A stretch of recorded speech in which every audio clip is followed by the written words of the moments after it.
On tonight's edition of the Fatside, we'll recap what was a massive round 12 of AFL football. Bobby will run you through all the results from round 12. We'll give our votes of best players 1 to 5. Bobby's famous hot and cold as always. And we're going to get stuck into our mid-year review. Bobby, are you ready? Ready to roll.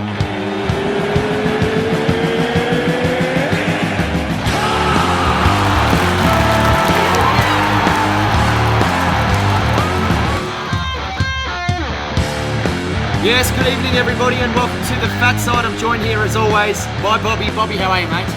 Mate, I'm not too bad. I'm feeling like a bit of an uneducated flog this week. Flog? Oh, don't say that. Oh, you know the feeling.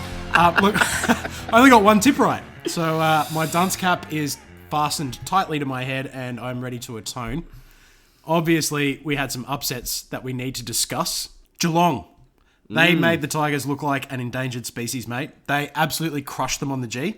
On Friday night, it was 104 to 37 in the end.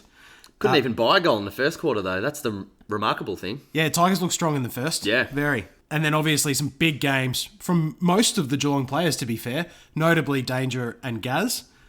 The Tigers, like you said, strong early, and then just totally fell asleep at the wheel. Yep. Absolutely fell asleep, and they look like they woke up with a dinger in their ass because they didn't know what to do by the end of it. They were horrible. They were horrible for 3 quarters. The Cats kicked 2 points in the first and finished with 16 goals, 8. And the Tigers managed just 3 goals, 6 in those 3 quarters. Injury to Big Sav, Radigalia, after kicking a couple of early ones. He was looking lively. He was looking very good. Yeah. Then 4 goals to the Tomahawk. But Gaz Rowan, he quietened down a little bit in the last few weeks. But I think the bye will help the Cats. I think that'll make him even hungrier. Then, the Blue Baggers are back, mate. Ooh, the old Dark Navy Blues. Look, they downed the Lions 78 to 63, and they rallied strongly after firing Bilbo Bolton. Bilbo Bolton? Poor bugger. Sir Patrick Crips. Yep. The Lion Killer. Give this man a knighthood. Yeah, the King of the G. He totally reigned supreme. A fairly gargantuan performance from Cripper. Ooh, nice word, Bob. Thanks, mate. Hot early. Backed up in battle by young Sam Walsh. He had 32 and 12 marks. The Curnow brothers were pretty good. But for Brizzy, they obviously blew a 37-point lead, managed 3 goals, 5 after half-time, and Lachie Neale and Harris Andrews were pretty much the only shining lights by the end of it. Then, North. Well, they travelled north. They got the 4 points against the Suns. And Reece Shaw is starting to look like Stephen Bradbury in the coaching race. It's all smiles and confidence at Arden Street at the moment. And fair enough too. Solid efforts from Cunners. Pollock finally had a pretty good game. Wood was good again. And then the general, Jack Z. Bull. Oh, Bull. Huge in his 200th. Yeah, awesome. 28, 2 goals, sporting the Rambo-style headband for the whole game as well. Yeah. He was pretty awesome. Did you see his post-match press interview with Mooney? I did not. He was pouring blood during the interview. They had to change angles. For the Suns, Will Brodie looked pretty good, returning to the fold, but a 6-goal deficit at the end of the first was clearly too much to overcome, despite the fact the Suns actually won 2 quarters of footy. Then Adelaide. They won out against the Giants in the tightest game of the round. The Giants took the lead 10 minutes into the fourth, before the Crows kicked the last 4 goals to win by 21 points. Big games from Jenkins, the Crouch brothers, and Eddie Betts. I feel like Brett Brown when I say he was Edward Betts that night. He was a man amongst boys. Another goal of the year contender for Eddie. Huge efforts from Kelly, 34 and 2 goals won. Taranto, 36 and a goal. But the Crows' pressure was just too much. Keith and Talia, too strong, down back. And that win lifts the Crows to 5th with a very healthy percentage. Yes, very nice, very nice. Then the Battle of the Birds saw the Swans smash the Eagles at the SCG. West Coast's very poor form at the SCG continued, and they were violently shaken out of the high they've been riding the last couple of months, losing by 45 points in the end. And the big Budwa kicked an absolute beauty from the boundary at the siren to cap off the win, and 5 big juicy snags for himself and for Papley as well. Ooh, happy Papley. Breaking news, Jacko. Jake Lloyd has leather poisoning. Yes. 42 touches. He ran at nearly 80% for the moustache sporting defender. Great games from Parker. Hewitt, who is developing really nicely. Hewitt. Rampy also managed not to stuff up. Wow. For Eagles, it's not good news. There was nothing really positive to report about that game, and they actually copped a couple of reports. Rioli and Vardy are going to miss a week apiece. Yep. So that's a very bad week for the Eagles. Then we moved on to the big freeze at the G, and the Ds were absolutely ice cold. Collingwood ran out 41-point winners. It looked pretty flattering, though, for the Pies, if I'm being honest. They won another match by about 40 points where the opposition managed to play quite well for some of the game, much like against the Saints and the Blues. Yep. Treloar won the medal on the day. However, Big Maxi Gawn deserved it for me. He won the Battle of the Goliaths that we were both interested in seeing. Yep. I was certain Grundy would win it. Yep. But obviously, he had a little bit of an ankle complaint, and maybe it's more serious than what we thought. He was outdone everywhere, all over the ground by Max Gawn. I am the greatest. Braden Sear slotted in pretty well in place of Dane Quaddy Beams. You did not just go there. But the three Collingwood forwards, Bogan Birthname Stevenson, Will the Hyphen Hoskin Elliott, and Dutch Boy DeGoey, all bagged 3 snags. Yeah, beautiful. And the howler call on Jeremy Howe. It's been talked about everywhere. Shocking umpiring. If that was toe ball... Oh, you're about to go blast. The bog flog. I hope it wasn't. I'm sure it wasn't, actually. But that was a bad decision. Look, the Demons had a pretty good contribution from Harms, again, Oliver, Brayshaw, but the lack of firepower up forward is really showing. Lever was okay without being great. Few errors, but his return wasn't too bad. All of that leads me to ask you, Jackie boy, this week we won't be doing our games of the round since it's a condensed round. Yep. What are your votes for this week just gone? It's showtime. Starting at 1 vote, I'm going to give my first ever vote to this young man. His name is Sam Walsh. I thought he was superb on Saturday afternoon at Marvel Stadium. 32 disposals, 6 clearances, running at 81%. What a beautiful Robin to Crips Batman. He was fantastic. Good call. Yeah, and he's just a joy to watch. So much poise. My 2 votes goes to Sydney's Tom Papley. 27 disposals, 5 snaggies. Loved it from Paps. One of the best games I've seen him play, and there's plenty more of that to come, I think. My 3 votes goes to Max Gawn. What a warrior on big freeze at the G on Monday. He notched up 34 disposals, 10 clearances and 33 hitouts, and defeated Grundy in the Battle of the Goliaths. My 4 votes goes to Geelong's Patrick Dangerfield. He was sensational Friday night. He racked up a whopping 38 touches. He kicked a goal, 9 tackles, and was pretty much everywhere you needed him to be.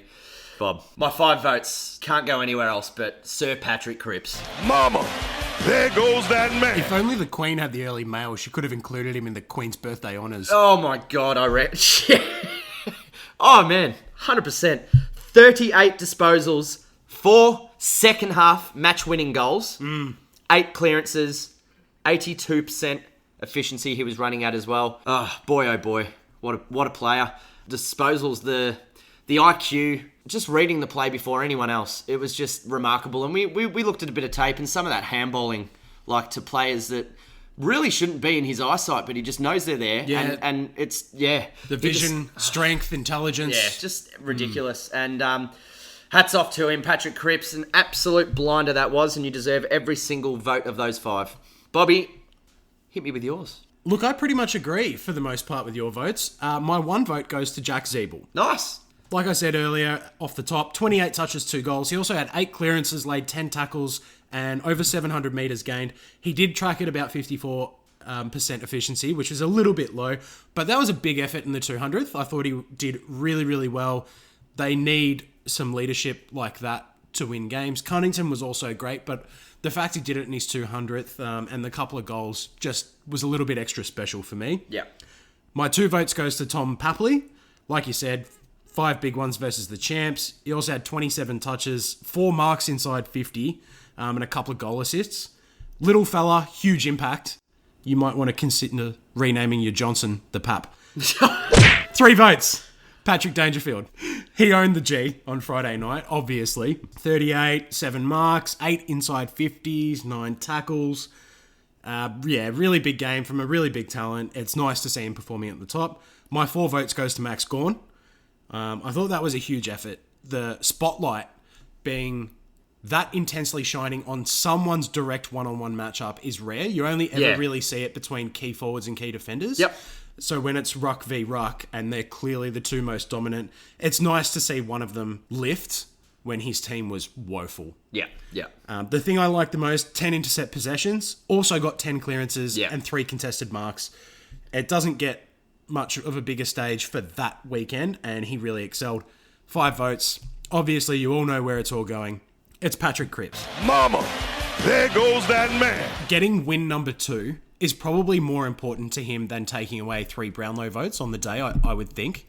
But yeah, like you said, absolute composure, class, skill, and then the goals, the 4 goals. It's not something we do very often. He might not do that for another couple of seasons. I mean, very, very hard to do, 38 and 4 goals. So he deserves the 5 votes for me. Now we're just going to take a quick look at the leaderboard, and jumping straight to the top because of that performance is Patrick Crips. He now leads the way on 24 votes. I am the greatest. It's Lockie Neal on 20, Lockie Whitfield on 19, Brody Grundy on 17, and then a little bit of a peloton behind them. But he's jumped right to the front, Patrick Crips, and deservedly so. What does our Player of the Year win, Bobby? What prize could we give out to the winner? A succulent Chinese meal. Little to fuck all. Yeah. All right, guys. Well, it's that time of the week. The votes are done. The votes are in. Bobby is going to run you through his hot and cold. All right, now running hot last week, I gave you, Jackie boy, Mason Wood. I asked for 2 goals versus the Suns, and he delivered. 2 goals, 1. That's minus a froth, mate. Now, the second one I gave to you was the Tomahawk. I asked for 3 goals versus the Tigers, 4 goals, 1. Beautiful. That's also minus a froth. 4 goals in 3 weeks in a row. Oh, so I've broken even on the froth there. You've minus 2 froths so far. Very nicely done. Now this week, for my running hot. He's heating up. He's on fire. Darcy Parish. Now he was pick number 5 in 2015, so he's a quality kid. Yeah. He's been in and out of the Bombers side. Even as early as this year, he was in and out. But the last 2 outings, he's had 31 both weeks. Yep. Kicked 2 goals against the Blues. He's averaging 10 clearances and 16 contested in the last 2 weeks, so that's running hot. Dylan Shield has been out, but he is set to return against the Hawks on Friday. Do you think Darcy Parish can carry it on and get 25 touches and 5 clearances versus the Hawks on Friday night? Yeah, I think he can. Yeah, Hawks aren't much chop in the midfield area at all, in my belief. So they're mediocre with a capital M, mate. So you guys probably are just above the mediocre in my estimations. If I'm comparing you guys to Hawthorn, I think you're a bit better. But look, Darcy Parish could tear that game apart. Why not? So yeah, I know it's a froth on the line, and my record doesn't stand also well, but why not? I love Parish. I love what he can do with the ball. Yeah, good on him. All right, good call. I hope it comes true for my sake. Now the second one, running hot. He's heating up. He's on fire. Max Gawn. Yeah. Now, obviously, we know he's really good, but this is why he's running hot. Only had 20 touches once this year until 3 weeks ago. Since then, he's had 25, 25, and then 34 on Monday. Oof. And in that time, he's also upped his contested possessions to average 15 and contested marks to 3. That is the definition of running hot. Yeah. He's doubled his intercept possessions to 7.5. Now, considering Lob is out for Freo now, can Maxi Gawn get 25 touches, 50 hitouts, and 6 intercept possessions at the MCG in 2 weeks' time? Yeah, he could get about 70 hitouts against Sean Darcy. Yeah. Yeah, he can sustain this. And they've got the week off, so yeah. This is in 2 weeks.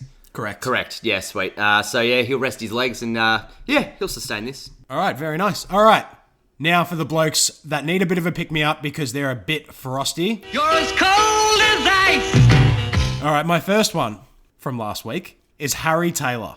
I set the line at 4 marks, 1 contested mark, 200 metres gained. Versus Richmond, he had 5 marks, 0 contested, 64 metres gained. You said you believed in him. That'll cost you a froth. Yeah. Now, Wow, that's poor. this is a contentious one. My second player from last week was Patrick Crips. I wanted him to meet his season averages. 27, 17 contested, 8 clearances and 6 tackles. He had 38, 16 contested, 8 clearances, Nice. 2 tackles. So he didn't get there. Yeah. But that effort is so gargantuan. Yeah. That he did respond, which is essentially what you'd said, but he didn't get his season averages, so no froth to be entered into the ledger, up or down. Break Beautiful. even. Break even, I'm happy Break with that. even froth. Yep. All right, my running cold this week. You're as cold as ice. Jaeger O'Meara. Now, he's still a good player, but Yeah. here are some of the stats. The first 8 rounds, he had 30 touches 3 times, and he had a 42 touch game in there. Yep. The last 2 weeks, he's had 22 and then 21.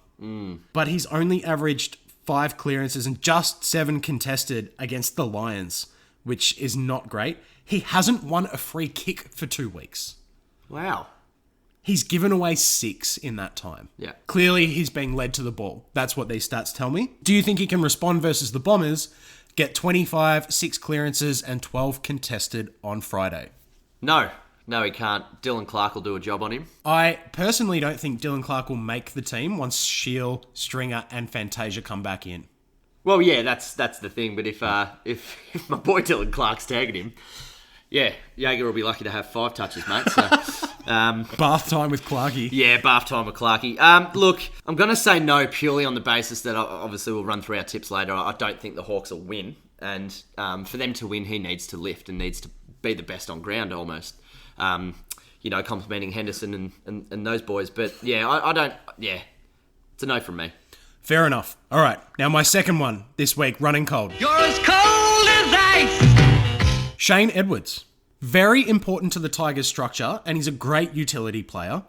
But the last 2 weeks, I'm going to give you some stats. His kick-to-handball ratio has gone from about 1-1 to 1-1.5.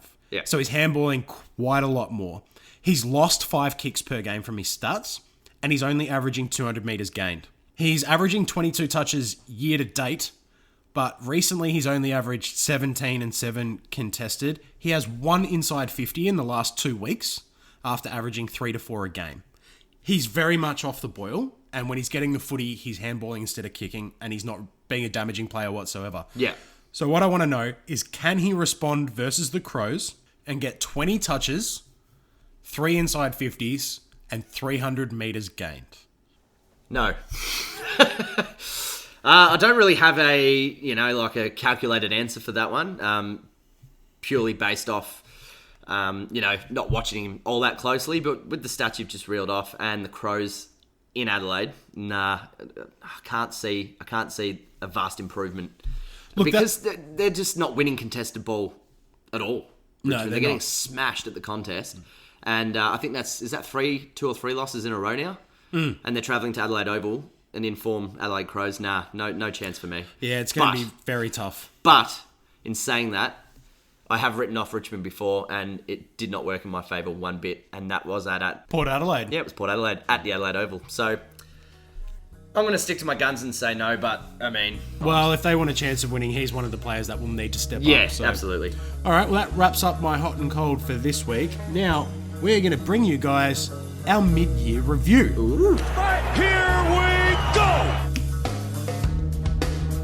Now that round 12's in the books and we've sort of started stringing through our bye weeks, it is that midway point where we start discussing who are the best players in the competition, who's more likely to win the awards at the end of the year, and, the discussion begins and we start sort of making a prediction because we've got a really good idea of where teams sit, where players are sitting in their form. Tonight we're going to bring you our All-Australian. We've both written up our All-Australian team at the halfway mark of season 2019 and really looking forward to getting stuck into it, Bob. Now, we should outline that this is not a prediction on the end-of-year All-Australian. This is, if Current. the All-Australian was to be made right now, Yep. these are the blokes that deserve to be in there. Yeah. And then, also future predictions such as Brownlow medal and our grand finalists who will be there at the big dance at the end of the year. Nice. Alrighty, Jacko. Well, I'll read you out my All-Australian to start with before you give me yours. I'll go through them, and then I'll give you the blokes that are a little bit stiff to miss and some tough decisions that I had to make, perhaps just after that you give me your team. My backline: Jake Lloyd, Alex Pearce, and Alex Keith. Now, obviously, Jake Lloyd's an elite back pocket. He's an exceptional player. Alex Pearce has done a fantastic job, but he's out, so he's never going to make All-Australian at the end of the year. And Alex Keith is one of the best intercept marks in the competition this season. Halfback, Shannon Hearn, Harris Andrews, and Basher Hooley. There were some tough decisions to be made on that halfback line. That was a really tricky one. My centre line, Mitch Duncan, Lachie Neale, and Lachie Whitfield. Some of those I think speak for themselves. Again, tough to decide on those wing players.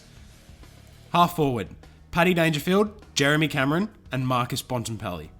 Again, that was tough to decide. Yeah. However, my forward line was very easy to pick. Gary Ablett in the pocket, Tom Hawkins at full forward, and Jordan De Goey filling the other pocket. My followers, I've got Grundy in the ruck, Patrick Cripps standing beside him as my team captain, and Tim Kelly. On my bench, and this is where it got really tricky, Nat Fyfe, Travis Boak, Ricky Henderson, and Max Gawn. Wow. So that's my All-Australian. I've got some tough points and some stiff to miss, but before I give you that, why don't you read me yours, Jacko? Yeah, so I'll read mine, starting from the back line, just like yourself there, Bob. Back pocket, Jake Lloyd, Sydney. He's been sensational to watch all season, and he's been a key pillar to their back line. Alex Keith at the fullback, really impressive stuff. Didn't think I'd be really talking about him at the start of the year, but here we are. He's currently my fullback in the All-Australian team, so hats off to him. Geelong's Tom Stewart, solid. My halfbacks, I have the little pocket rocket from my Western Bulldogs, Caleb Daniel. He's been really impressive. He's had a few quiet ones, but overall, I think at his size and what he does with the footy, he's got elite skill level, and he's really fun to watch. So, he's in my team. My centre halfback is Brisbane's Harris Andrews. He's been a joy to watch. He's only going to get better. And Shannon Hearn to finish up on the halfback flank. My centres, on my wing, I've got Geelong's Mitch Duncan. Not only does he rack them up week in, week out, but he's kicking goals, and that is a big reason why Geelong are as successful as they are at the moment. Smack bang in the middle, I've got Carlton's skipper, Paddy Cripps. Not much need to be said there. One of the best players in the comp. On my other wing, I've got GWS's Stephen Coniglio. Just love what he's doing this season. He's had a few quiet ones himself, I must say, but he's good on his good day. Gee whiz, and he's kicking goals too. So that's why he's on my wing. My half forward line, Sonny Michael Walters, the match winner, deserves an absolute nod for the half forward flank. My centre half forward is GWS's Jeremy Cameron, and my other flank is Geelong's Patrick Dangerfield. And then my forward line is the exact same as yours. It's Gary Ablett, the little master, Tommy Hawkins, and Collingwood's Jordan De Goey. My ruckman is also Brodie Grundy. He's been electric all season, obviously carrying a little niggle now, but we'll see how that goes. We've got Geelong's Tim Kelly roving his tap work, and then Brisbane's Lachie Neale, who's just been an absolute superstar, absolute gun, and let's be honest, best recruit of the year by a country mile. Agreed. My bench is Port Adelaide's Travis Boak. Since he's changed numbers and relinquished the captaincy, he's completely reinvented his game again, and he's taken it to a level where we all knew he was capable of. Fremantle's Nat Fyfe, my boy, the god of Footscray, Marcus Bontempelli, will fill a role on the bench. And I'm going to throw him in because I do remember Hawthorn really didn't want to get rid of him at the time, and he's really starting to really make a name for himself at Fremantle. I mean, he's a really solid player, and I just think he deserves some recognition for his hard work and his endurance throughout 4 quarters of footy, and that's Brad Hill. He makes my bench. And that's my All-Australian team. I mean, it's up for discussion. It's opinion-based. So, Well, look, it's interesting because we've got exactly the same blokes in the middle. Yeah. So we've both got Grundy, Cripps, Kelly, and Neale. Yep. I feel like those are indisputable. Yeah. To be quite honest with you. You might have a midfielder that you'd prefer to see in the team who we haven't named, but that person would only ever make it onto the bench. There's no way they'd start in the middle. Yeah, like a Cunnington, the likes of these boys. So I'll give you... These are a couple of tough points I really had. It was Bont or Walters on the half-forward flank. Now, I went for Bont. You've gone for Walters. Yep. Bont's clearly having a little bit of an off year in front of the sticks. 10 goals, 17. We've spoken about that. That's dropped his disposal efficiency by extension. But his versatility, his height, his contested work when needed was something that I think shouldn't really go unnoticed, to be honest. Hooley on my halfback flank. That was a real tough one. Yeah. I had a deep look at Caleb Daniel versus Basher Hooley in terms of the numbers. In the end, I just went for the guy who feels like he's a true flanker. Yeah. Basher Hooley. Yeah. He's got more explosive run off the halfback. Yeah, that was a real tough one, man. So the areas in where differing were very similar. They were tough calls for me. Ben Cunnington, not in the team. Yeah. I really struggled with this one. In the end, it's Travis Boak. And I talked to you about this off air. I just feel like Boak has more range. He's a better attacker. He's a better defender. And his stoppage clearance numbers are not far off Cunnington either. So they kind of both give the same output in the middle, or very close to, but Boak gives you more output inside the arcs, which I think is really important. Harris Andrews over Darcy Moore. Unfortunately, Pie fans, Darcy Moore is not as good as what you think. He gives away way more frees than someone like Harris Andrews. He is not as good of a mark, and Harris Andrews has the same or better stats across the entire spectrum in a much worse team. So that's where he gets the nod. I got a question for you, Jacko. Why no Lockie Whitfield? Yeah, that's an interesting one. Well, he's second in my stiffs. We've got our little stiff column, players that were stiff to miss. Look, he'd be my first in if I had to make an emergency swap. Yeah, I don't know. I just love Stephen Coniglio's game for mine. Yeah, it's an interesting one, but is what it is. Did you have a real toss-up with any other positions that you really sort of grappled with? Well, yeah. As you mentioned with Cunnington, Boak in for Cunnington. I'm the same as you. I think, obviously, the Harris Andrews Darcy Moore debate. You hit the nail on the head as far as turnovers and free kicks against. Yeah, it's not a debate for me. Yeah. Basher Hooley, Caleb Daniel. I mean, in terms of their ball use, they're nearly identical. Caleb Daniel's slightly better. Yeah. But Basher Hooley accumulates more effective kicks. Yes. Yeah. And I think that's because he's trying to break lines with handball a little bit more and stuff like that. So he's a bit more of a he loves a 1-2. Basher does. Bit more of a risk taker. Yeah, absolutely. Look, I've got a list full of stiffs here. I'm going to run through a few names. Yeah, give me a few. Yeah, Scott Pendlebury of Collingwood, Basher Hooley, as I mentioned, Lockie Whitfield, extraordinarily stiff. Tim Taranto has had a sensational year for the Giants. Rory Laird, Ben Cunnington, Darcy Moore, Andrew Gaff. They're just a number for me. Yeah, look, for me, Michael Walters didn't make my team. Very stiff. I agree with all your stiffs. Anthony McDonald, Tip and Woody, if he just had some more impact in losses, he'd probably be in there.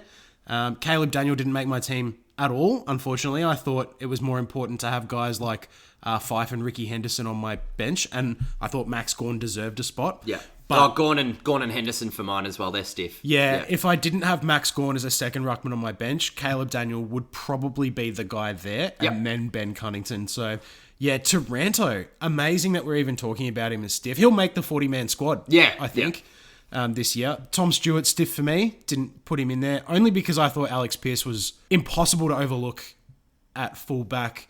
But then I really wanted to fit Alex Keith in there somewhere. Yeah. And Tom Stewart paid the price in the end, but mate, it's not easy to do, is it? No, not at all. Well, look, now that we have done it, I want to hear some of your future predictions, Jacko. Who have you got, and in what order, for your top 8 by the end of the year? Yes, well, this was kind of difficult as well. The top 4, not so much, but the bottom 4, 5th to 12th category, it's a tough one. Because there's still a few teams with a sniff to make a run at it by season's end. But look, I've got Geelong finishing top of the ladder. They're 2 games clear at the halfway mark, and I think after a break, they're going to be even more rejuvenated. Second place, I've got the Giants finishing second. They're pretty unstoppable when they're on. They've had a few brain fade losses during the season, but look, they'll finish second for mine. I've got Collingwood finishing third. West Coast fourth. West Coast still aren't overly convincing. They had a really good month of footy, and then that really bad loss against the Swans. I think after a break and some fresh legs, they'll get rolling again. 5th position, so my 5th to 8th is Adelaide Crows at 5th. The Brisbane Lions, story of the season for mine, but we'll get there later. Brisbane will finish 6th. I've got Fremantle Dockers returning to finals footy, finishing 7th. I've got Richmond just nipping the 8th, and that's just based off injury and everything else we've talked about with Richmond. Yeah, so that's my top 8. Prediction for season's end. What's yours, Bob? Look, mate, I pretty much agree, although I've got slight variations. Yep. I've got the Cats to finish first. It would be impossible for anyone to predict otherwise at the moment. I've got GWS finishing second. I've got the Eagles finishing third. They do have a slightly easier run than the Pies. I think they'll be second on percentage only by the end of the year. I've got the Pies finishing fourth. I have Richmond to finish fifth. However, I'm so tempted to change that now. Yeah. They've got Cochin out again. I'm just really worried that they're going to drop simple games. Yeah. Like, 2 weeks ago, I would have said they're not flying, but they will probably beat Adelaide in a couple of weeks' time. Yeah. I've got no confidence now. So it is really tough to know what will happen with Richmond, but look, I'll stick with them finishing fifth. I think they are a quality team. They'll find a way. I've got the Crows finishing sixth. Yep. They're obviously sitting fifth at the moment with a healthy percentage. It will be hard to knock them down. The only way that they will start dropping is if they are losing games by themselves. Yeah. To be quite honest. I've got Brisbane to finish seventh. I think they will get their fairy tale. I think they will play finals. I think the aberration against Carlton on the weekend is just that, and that they'll respond. And then eighth, I have Port Adelaide. Ah, nice. Yeah. A long look at the draw. Port Adelaide have a lot of room for improvement, but they've got quite a few guys playing good footy. I don't think that Freo recover from some of these injuries. Obviously, Tabin has gone for the season. Yep. Pierce has gone for the season. They've got some structural issues now. When you start losing those tall or medium tall players, they're not easily replaceable. What's Cam McCarthy going to come in and do have a strong back end of the year? Like, they're not going to get a hell of a lot of production from the guys that fill that spot. And in that sense, Fife has been playing really well, and Walters is playing nearly at his best. So I think they're at the top in terms of what they can produce right now. Yep. And I don't know if it'll be enough. If it's sustainable, yeah. So I actually have the Bombers sitting ninth, I've got Port ninth.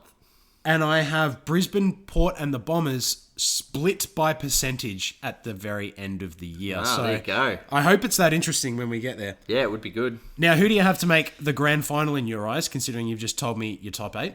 It'll be a repeat of the 2011 grand final. It's going to be Geelong Pies for mine. Geelong versus Collingwood at the MCG. I did a ladder predictor at the start of the season, and I had about 3 weeks of evidence to do so, and that was West Coast Geelong at that point. But after what I've seen from West Coast this far, and Collingwood just get it done. I think Geelong Collingwood at the end of the season for mine. The Pies have got room for improvement before the end of the year too. Absolutely, and they're still they're second on the ladder, and they've still got room for improvement. So that tells me that they're only going to get better. So I think it'll be battle of two Victorian giants there at the end of the season. Nice. Well, look, I've got the Cats and the Eagles. So, like I said, I think West Coast have got a pretty easy draw to run home. It's not that difficult. The Pies do have room for improvement. But not a lot of what I've seen from Collingwood in the first half of the year makes me think that they are about to turn it around. They keep getting injuries here and there. They don't look convincing all the time. So I think the Eagles will get there. I think they'll get there by beating GWS in a prelim. So hopefully we get to see that grand final. It'll be fascinating to see if West Coast can back it up on the G at the big dance 2 years in a row. Yeah, absolutely. Now, who have you got to take home Charlie this year, Jacko? Tim Kelly for mine. Oh, I think, wow. Yeah, Tim Kelly from the Geelong Cats in his second year, I think, could win the Charlie. Could win the Brownlow medal. Look, he is just a consistent ball-winning machine. He is Geelong's absolute blue tack in the middle of that ground. And, just week in, week out, busts his gut, gets it done. And I think the umpires will like that because there hasn't been as much consistency with Dangerfield. Obviously, some niggles along the way. Broken toenail, crutches, cane corns, that sort of stuff. But, look, Tim Kelly for mine, I'm just going to go a little bit out. It's not that out of the realms of possibility, but, No, I think he's a top for a 3 second-year player, it's kind of like, wow, okay. Yeah. So this, I'd love it. I would love nothing more than a second-year player winning a Charlie. So Tim Kelly for mine. Bobby, who is winning Charlie for you? It might seem a bit predictable, but I have Patrick Crips. Yep. And for what I think is a pretty good reason. Last year, he polled 20 votes in a 2-win team. So he is being noticed. He's having a better year than that as well. I really think he'll poll high 28 to 32, sort of, like really high 20s and just break into the low 30s this year. I think that's enough to win it in a year where a lot of the Geelong players will steal votes from each other. Yep. And it will be tough with someone like GWS. Whitfield's been in and out. The Brizzy Lions will lose games where Neil will get no votes, unfortunately. So I think the contenders he has to win the Brownlow will either be losing votes one way or another, and that he will just carry on being the best player at Carlton pretty much every week. All right, that said, should be pretty obvious, but the answer to the next one is, who do you have as your Rising Star winner this year, Jacko? It's Carlton Sam Walsh. Yeah. Yeah, it's Carlton Sam Walsh. He's joy to watch. What a great first season in such a poor team. It felt like after a quarter of the year, Yeah. it was Sam Walsh, but Connor Rosie could make an impact, and now that's gone. Yeah, that's gone. Yeah. He flew to Shanghai, and that's it, mate. That's lights out.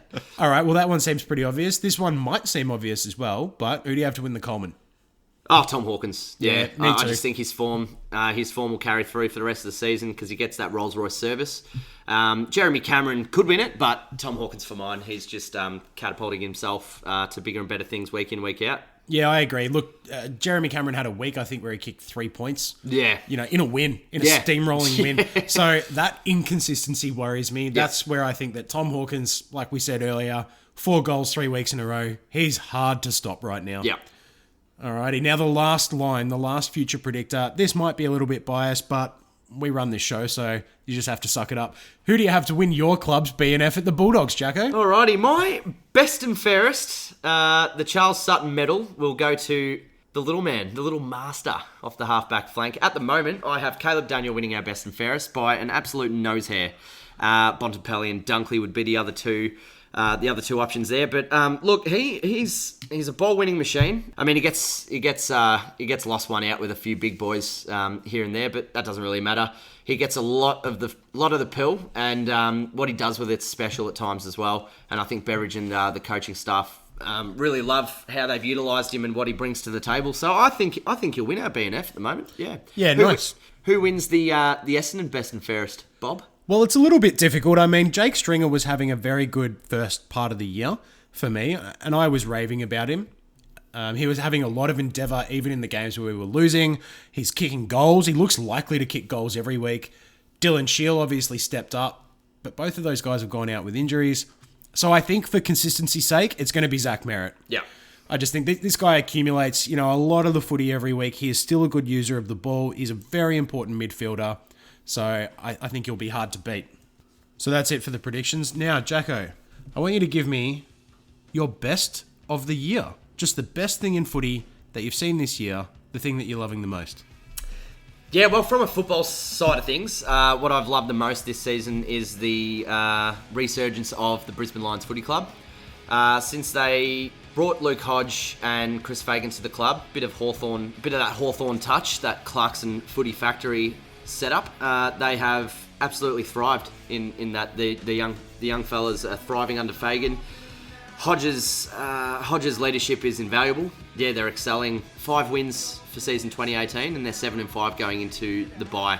So that is an incredible turnaround, and it looks as though they're playing finals footy. So it's an incredible story, and they're only going to get better because their list's so young as well, full of really good talent. From a football side of things, they're definitely a story of 2019 for mine. Agreed. Especially bringing Lachie Neale to the club and getting rid of Dane Quaddy Beam seems like a good decision at the end of the day. From an off-field side of thing, but footy-related, community-based sort of stuff, my favourite story of 2019 was definitely the several weeks back now, Collingwood Port Adelaide, where that young fella Kyron spent the week at the footy club, at the Collingwood Football Club. The players got around him, young fella battling brain cancer, probably doesn't have long, I've heard, so that's really sad, and it's a real shame for he and his family. He didn't show any sadness or any negativity in that week, and just absolutely lapped it up. Made every piece of that experience count, and the Pies absolutely steamrolled Port that night, and to put the cherry on top of what would be the most memorable week for any kid, let alone one who's got a long battle ahead of him, being chaired off by Scott Penderbury and Adam Treloar is pretty special, and that brought a tear to anyone's eye, I think, that night. And that's why we play football. It unites everyone, and we all come together in moments of sadness and crisis. So absolutely loved that from the Collingwood Footy Club, and I love our great game for doing that for kids, and there's plenty of clubs that do it day in, day out as well. So I love that, Bob. So yeah, that was my best of the year, and hitting you with positivity left, right and centre. Now, Bob, time to loosen those shackles on you. you big rage beast, and you're going to run us through the worst of season 2019. Yeah, this is probably more in my wheelhouse than best of the year. Yeah. All right, my sights are set on the AFL. The chairman, the CEO, the executive, pretty much anyone that's not a player that helps run the game is really struggling from up in the Oval Office. I'm going to just run through a few bullet points. These are the areas where they have stuffed up. And at the end of it, you tell me if I'm right or wrong. The reinterpretation of rules. Encroaching on the kicker or the exclusion zone. Yeah. Disaster. Yeah. The Sunday afternoon fixturing. Ugh. Kennett was deeply upset by the way they have been fixtured. He actually thought they were doing it on purpose. The Suns not having consecutive home games until round 16 and 17, which is the only time during the year they have consecutive home games. The China experiment. Terrible. Birds of Tokyo on Anzac Day. Awful. The failure to admit culpability for some of the fan violence incidents. Disgraceful. They are not directly to blame, but you have to admit some culpability. Yeah. Even just a sentence as simple as, we are aiming to make sure that our employees are doing their best job so that the fans aren't being ramped up during games, close matches, something like that. That would have done for me. The writing of what could be determined as some fake news stories, or writing stories in the moment that help shine the sun anywhere other than on the AFL executive, such as the Bombers booing Pendlebury when they were really booing the umpires. Yeah. This week that we've heard of, the Orwellian and Gestapo tactics of planting behaviour police undercover in crowds. Yes, that's just ridiculous. The baffling ticks that were given to clearly incorrect umpiring decisions, the Dane Rampy post, the Jeremy Howe boot in the back from this week, and most of the decisions that happened on Anzac Day. There's many others. Michael Christian and Steve Hocking. Yeah. Horrible years. The dance that they did with banning Gary Ablett, not banning Gary Ablett, that was an absolute farce. Yeah. And they were inconsistent week to week. They've been lucky they haven't had too many sticky ones since then.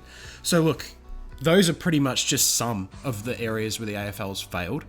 But those failures are happening on the ground, before the season in the fixturing, during the season on a whim with the stuff like Birds of Tokyo, the failure to take any responsibility, and the knee-jerk reaction and trying to be communist China in the way that they're about to put people into the stands to monitor behaviour. Yeah. These are all different areas of the game, and they're failing in all of them. Yeah. So I think the doomsday clock for Gillon McLaughlin is at about 11:58. Yeah. I think he needs a huge second half of the year. Yeah. Unfortunately, I don't know how you overthrow someone in that position, but it has to start being discussed because absolutely. they are failing everywhere, and it's making the product not that palatable some weeks, unfortunately. And the product is made for us. If we're not enjoying it, they clearly can't tick themselves off, can they? Yeah, that's it. No, I find myself switching off neutral games sometimes just because I'm bewildered by the umpiring and sometimes the commentary as well. It's just, a lot to work on. But as we do digress, it's that time of the week, ladies and gentlemen. It's Bobby's Compare the Pair. Compare the pair. All right, each week I present Jacko with two players. I try and make them as tough a decision as I possibly can for him. Now, this week, I've got a doozy for you. You say that every week, and every week you do have a doozy for me. Well, this week I give to you Luke Breust and Tom Papley. I'm leaving the building. Now, look, Paps did bag 5 on the weekend. Yeah. However, that's going to skew the numbers slightly. So I'll give you a little bit of an in-depth look at the seasons they've had. Paps is up to 21 goals, 16. Breust is on 20 goals, 10. So they're nearly dead even. Yeah. The accuracy goes to Luke Breust, clearly. He is also 29. Papley is 22. This is where they are the same. 1.8 goals per game. They both rank as elite. 2.8 inside 50s each per game. Disposal efficiency of 66%. It's identical. Wow. Contested possessions is 6.3 to 6.5, so it's basically the same. Papley has the edge in these categories. Score involvements, 6.9. That ranks as elite to Luke Breust's 5.9. Okay. The disposals, 16.7 to Papley to 13.7. Marks, 4.7 to 3.5. Yeah. Now, he does do some clearance work, Papley, so he obviously takes the chocolates in that area. It's 21 clearances to 9. Yeah. But Breust doesn't get up the ground much. He's a stay-at-home type of forward, so you'd expect that. Now, here's where Breust has the edge. Goal assists, it's 1.1 to 0.8. tackles, Luke Breust is nearly up to 2 tackles inside 50 a game. That ranks as absolutely elite. Papley is only 0.6. Intercept possessions, he's nearly double Papley. And because of that, he has a higher player rating. Now, that's due to the fact that he's producing the same scoreboard impact with less touches. But obviously, Papley might be a little bit more versatile, being able to be pushed up the ground more. So in their positions as small to mid forwards, considering we just did an All-Australian A team, if you had to do a B team and there was one forward pocket spot left to pick, which one would you take and why? I might just contradict my answer here, because I'd probably still take Luke Breust. But then at the same time, based on what I'm seeing, I'd probably put Papley in the All-Australian team. So it's really hard to divide it. So you've got me on a good one there. But look, obviously, Papley being 22, there's a whole career in front of him. And Breust's still putting up numbers that he was putting up when they were unstoppable. So I'm going to take Luke Breust just because he sustained it there's longevity there. No, just this year. Oh, just this year? Okay. Luke Breust. I'm just going to take Luke Breust. Yeah. They've been more damaging Hawthorn at times than Sydney have. Yeah, that's a fair point. Yeah. Up until last week, Yes, Sydney yeah. had not been damaging at all, really. No. So I will be taking Luke Breust by, I say it every week, Bob, a nose hair. Yeah, no, look, that's a fair call, mate. Papley is a very nice young kid. So, Yeah. you know, the ribbon on his chest should be that you're being compared to one of the best small to mid forwards in the game. Yep. In terms of consistency and longevity. You're being compared to him when you're only 22. So well done. Big Awesome. round of applause to Tom Prove Papley. me wrong. All right, that's my compare the pair. Now, it's time to go and borrow against your mortgage. It's time for Jack's Multi. Now, last week, Jacko, you had Richmond 1 to 39, Brisbane 1 to 39, GWS 25 plus, Pies 1 to 24. None of them. So let's try that again. You're as cold as ice. Look, I've got a 3-legger this week. It's a bit more, it's a little less loose than last week. I went a bit crazy last week, but that's all right. My first leg is Essendon 1 to 24. I think it'll be a tight scrap at the G on Friday night. Bit of a classic. I don't know if I'll call classic, but it'll be a tight one. I've got Essendon 1 to 24. That's paying $3.25, so I like that. I've got Gold Coast to defeat St Kilda at home at a head-to-head. They're outsiders at home against the return from Shanghai St Kilda off a 70-point loss. They're paying $2.25. I quite like that. And I've got Fremantle 1 to 39 at home against Port Adelaide, who are also returning from Shanghai, paying $2.30. Put them all together, that's $16.81. Oh, nice price. It's a nice little price there. So, look, everyone, have a little dabble. If we're going off last week, don't. But, have a little dabble and tell us how you go. And always, gamble responsibly. Very good. All right. Now, before we go into the match preview, every week we get to look at the tips. Shame on me. And shame on you. Shame on me, yeah. I got 1. You Yep. got 2. That evens up the leaderboard for the year, though. Wowee. 70 year to date, we both are. So It's pretty good. it's going to be a big back end of the year for sure. Now, the matches to come this weekend. Thursday night, we're going to get kicked off. Adelaide versus Richmond, Adelaide Oval. Who have you got to win this one, Jacko, and why? I've got Adelaide winning this one at home.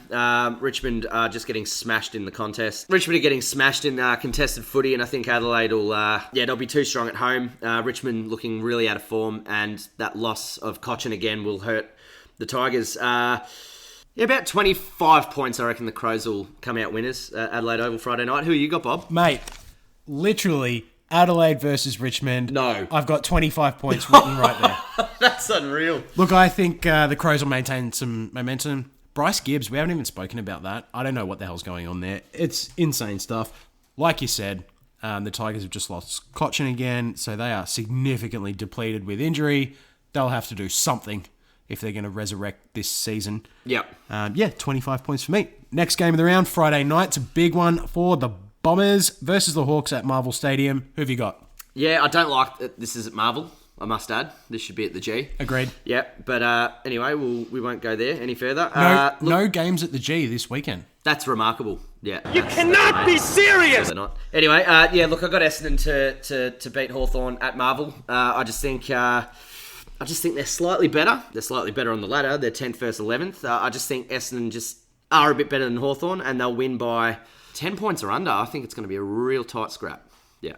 All right, look, to be honest, I don't have a hell of a lot of confidence in my team at the moment, so it's a bit of a coin flip for me this game, but Shiel, Stringer, and Orazio Fantasia look like they're all coming back. That's a lot of quality to re-inject into a team who did cop a win. Granted, it was Carlton, but copped the win before the bye, so I think no McAvoy might be a bit of a problem because Bellchambers will be able to take the chockies against Segler or whoever he's lining up against. So, yeah, I've got us to win. Again, I've got a tight one. I've got 2 goals. Oh, there you go. All right, the next game. It's the Suns versus the Saints up at Townsville. Who have you got to win this one, Jacko, and why? Gold Coast for mine. I just think St Kilda coming off a 70-point thumping from Port Adelaide in the spiritual home of AFL football, Shanghai. I just don't think there'll be much chop up in that heat. I think Gold Coast will get the job done. I think they'll win by about 2 or 3 goals, Bob. What about you? You've nearly convinced me to change my tip, but I did that last week and I picked the Suns. Yep. I'm not doing it this week. I'm going to stick with the Saints. Look, they've had a week off as well, so it was a long trip. It's not ideal, but I think they'll be a little bit refreshed. I think the Suns look tired the last 2 weeks. Well, they have, for sure. They would really hope that their bye was maybe this week because they are looking a bit cooked now, unfortunately. And they've got a long injury list. It's as long as Richmond's, obviously not as quality, but it's maybe the longest in the AFL. Yeah. It's extraordinary. So, yeah, I have the Saints to win this one by 4 goals.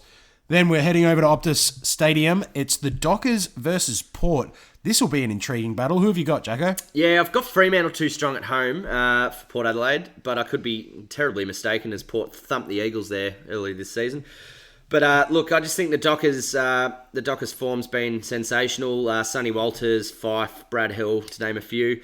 Unfortunately, Pearce is out for the season. That's really going to hurt. And obviously, as we mentioned earlier in the show, Tabernar's not there either. He wasn't doing all that much, but it's nice to have a big body in there. But look, Freo, just a little bit too strong for mine. I think we might have another close one like the Brisbane Lions game the other week. I'm tipping Sonny Walters to kick a winning goal after the siren. Oh, God. No, I'm just kidding. Sure. No, they'll win by a couple of goals, Freo. Yeah, look, I've got Freo as well at home for all the reasons you said.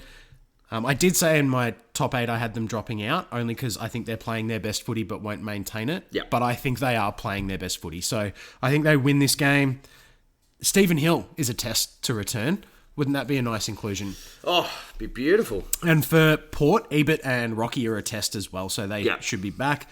I have it being close. I got Dockers by 10 points or under. Then, your mob. This is a big game for your boys, isn't it? I hate this week. Blues versus the Doggies at Marvel. Who have you got, mate? We can't lose to Carlton twice in 1 year. It can't happen. So I'm tipping the Bulldogs by 80 points. No, I'm just kidding. I reckon we'll win by 2 or 3 goals. It'll be a scrappy, gross affair. But good teams don't lose 2 in a row. Crap teams don't win 2 in a row. So that's my theory. Has anyone said that before? No, that is an all-time first here on the Fatside from myself, yours truly, J-Hole. Anyway, we'll digress. Doggies for mine. Bobby, what about you, mate? If your boys do lose, how much pressure's on Bevo? Oh, plenty. I think the pressure will start mounting, and I'll probably seek a loan from the bank where I probably won't find one, but I'll be moving countries pretty quickly. He will have lost to 2 Carlton coaches in 1 year. I know, that'd be unbelievable, and we don't even know who this one is. Nah, Teggy. Respectfully played quite a number of games of Carlton, but anyway, that's all right. Look, I think your team's too good at Marvel. Yeah. I'll give you that. You are a good team. You're a better team at Marvel than you are anywhere else. Yeah. I think you win by 5 goals. I thought that too, but we have lost to Gold Coast, Carlton and North at Marvel this year, so we'll see how we go. All right, last game of the round. It's North versus the Giants. It's at Blundstone Arena in Hobart. Who do you have to win this one? This is really interesting. Changes the dynamic, doesn't it? It does. The Giants, though. The Giants will win. I'm just going to say it. Good teams don't lose 2 in a row. Yeah, so North smashed them there last year. Yes, I know. And they smashed the Crows there a couple of times as well. They're really good down there. Yeah. However, they did lose to Sydney this year in a really tight one. I don't know if that really matters, but I think, GWS can't afford to lose these games, and I think they're too good. Allow that to happen, to lose down there. I think GWS will win by... Might be a close one. Another 2 or 3 goal game.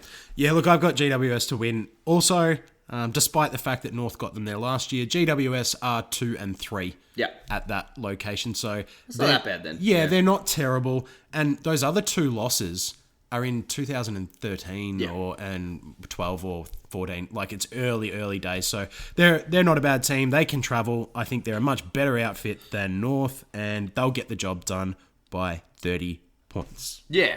No.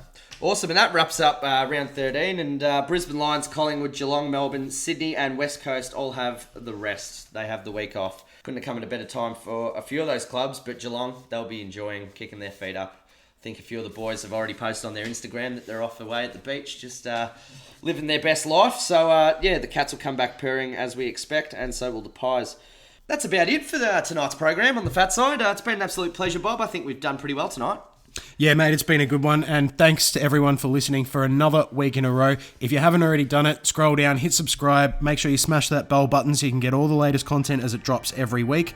But until then, that's it from me. Yeah, absolutely. And don't forget to follow the Fatside podcast on Instagram. Share it around to your friends. Share it around on Facebook. Get the word out there. The Fatside. Coming right at you every week. Bobby and Jack. Thank you very much for listening, guys. Have a great night. See you guys. Bye.